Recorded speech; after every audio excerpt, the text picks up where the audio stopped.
So this is why when I was looking at the structure of the book in 2020, I was like, it's not just sovereignty, it's feminine sovereignty.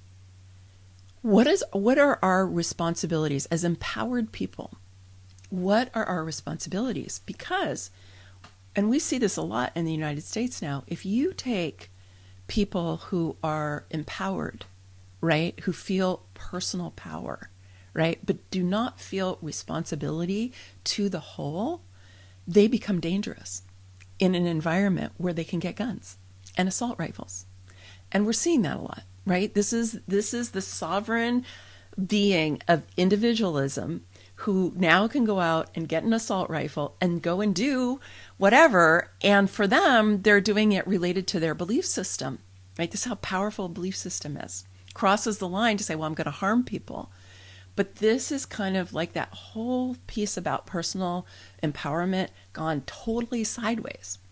So feminine sovereignty says no, that's not what true sovereignty is about. True sovereignty requires us to also balance our rights with responsibility, with us to say, as an adult, mature, grown, empowered person, part of my role is to help to better the lives of all people and to help better the living world, because we've had such an impact on the living world. And so the second half of the book is about how do we communicate with each other? How do we connect with each other? How do we collaborate with each other across lines where we have been historically taught to compete and challenge each other, right? How do we do that? Whether that's a gender divide, whether it's a racial divide, or economic, or national, or religious, or whatever it is, all of these different ways that we see ourselves as being in conflict with each other. How do we develop a strong enough internal sense of power that we can be in the face and work with people with whom we have really different historical backgrounds, right?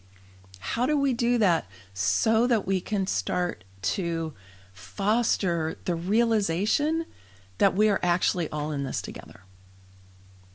We're actually all in this together, and not just human beings, but we're in this with the forests, the trees, the ocean, the rivers, right? The four-legged ones, the flying ones, the slithering ones, the winged ones, right? We are all in this together. And so feminine sovereignty includes the components of caring, compassion, connection, right? And that these are the values that we need to grow ourselves into becoming the sovereign stewards of our planet. And we need to do that. This is what indigenous people have done around the planet for many, many millennia, right? Tens, even hundreds of thousands of years, which is to live in a dynamic and nourishing and uplifting relationship with the living world. Not to see it as separate, as subordinate to, something that we can just do anything we want to it, but rather to honor and respect this beautiful planet that we have been fortunate enough to incarnate into, right?